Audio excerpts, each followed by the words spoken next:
Katie Mather grew up in Alaska with a respect for two things: nature and the power of a good story to change everything, or at least something.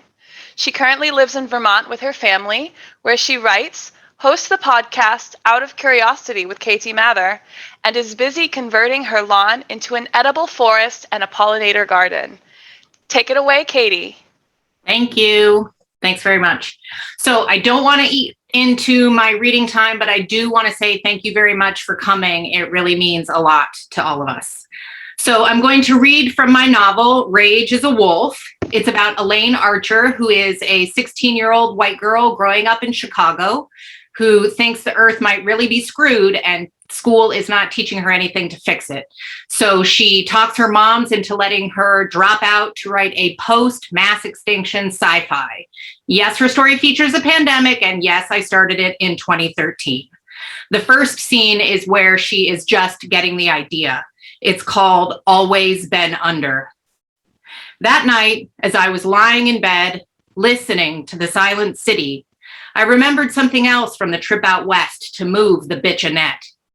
The moms and I had stopped at a motel, and I forget where, but somewhere like Arizona or Utah or New Mexico. The moms were on the porch, looking out on the parking lot and desert and drinking wine and beer, and I was flipping through the channels. There was this crazy infomercial for post-revolution, post-apocalypse, post-pandemic luxury underground condos. When I saw it, I was like, Jesus Christ, add that to the list of crazy things you see in the middle of nowhere, USA, like bumper stickers that say, if you can read this, you're in my shotgun range. But lying there in already post-zombie Detroit, I wondered for a second, what if you really did live in an underground bunker? What if you grew up there? What if multiple generations had lived there and died there? What if you'd always been under? What if you'd always been under? I whispered to myself. A flash of a tingle bolted up my spine. I clenched my eyes closed. That's it, I whispered. With my eyes still closed, I pulled the blankets down. I got out of bed and slowly made my way toward the desk by the door. I could feel a new idea, just barely, and I didn't want to scare it away. Like when you have a dream that you're trying to remember, but you're afraid that if you look straight at it, you'll lose it. Or when you have to take the cat to the vet. And it's a cat that's not stupid, and he will scratch the ever-loving shit out of you if you even remind him that the vet exists, let alone try to put him in a carrier to take him there. So you have to sneak attack him. But you can't even let the word sneak attack enter your mind, or he'll sense it and go hide in that spot that you still don't know where it is after he's scratched you. You got to sidle up to him, no eye contact, no even thinking vet or cat carrier, no even thinking cat. You have to walk past him on the way to the kitchen thinking cereal. And as you walk by, you think, aw, Kitty wants cereal too. So you pick him up. You say, you want cereal, Mr. Snickers? And he says, purr, purr. But you do not think anything but cereal all the way up until you shove his furry ass into the carrier and slam the door. I opened my eyes a crack. That's my bag. I got my notebook, snuck back into bed, and turned on the bedside lamp. This second scene is from the story that Elaine is writing. The main character is a girl, Radha, who's part of a group of mass extinction survivors who've been living in those luxury underground condos for 250 years. Radha has left the under, but she's injured and captured by New York City, which has survived by becoming oppressively militaristic. She's with a group of scouts in the woods outside the city. It's called Hope is a Drug. There's a wolf. The wolf is strung over a bed of hot coals. Sometimes they leave her feet on the ground.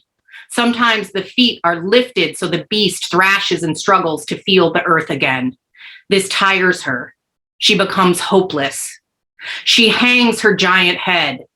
At the moment of hopelessness, the fire is stoked. Fresh wood added so the flames leap and lick her exhausted belly.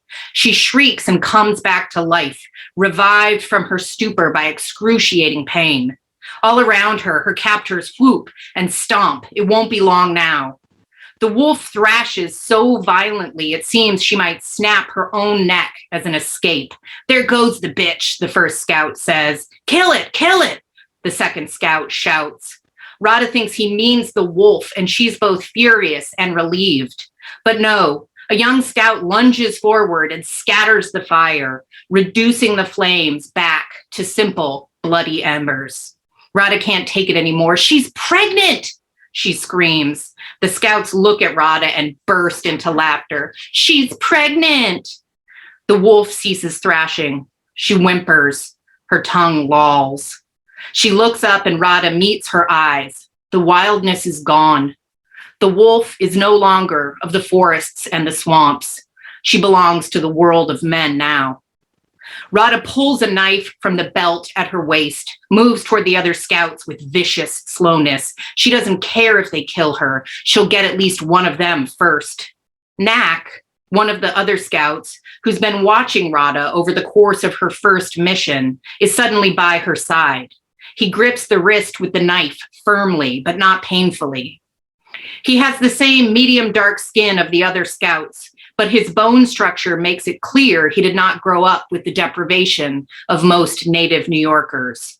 Careful, he says calmly. Rada turns on him, speaks through gritted teeth. Let go. Their eyes meet. Rada's narrow in fury. Knack's gaze remains steady, but his head tilts with curiosity.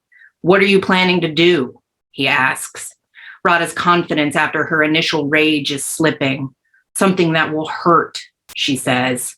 Perhaps, Knack says, but they'll hurt you worse, for longer. She's pregnant, Rada says. Knack is still holding her wrist, but with no force. He nods. And she'll whelp those pups in the city, and they'll be ours too, he says. The wolves are used for control in the city, for defense, searching, controlling, and patrolling. They are a deadly weapon. I can't do nothing, Rada says. He draws her away from the wolf fire to sit by the campfire where the other scouts will soon join them. She doesn't speak or look at them. She doesn't speak or look at him. Of course you can, he says. You want to live. Rada is silent.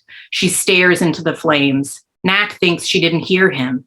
They sit in silence for moments until Rada turns and looks straight at him. What a bullshit thing to say, she says. Knack looks at her in surprise. He has no answer.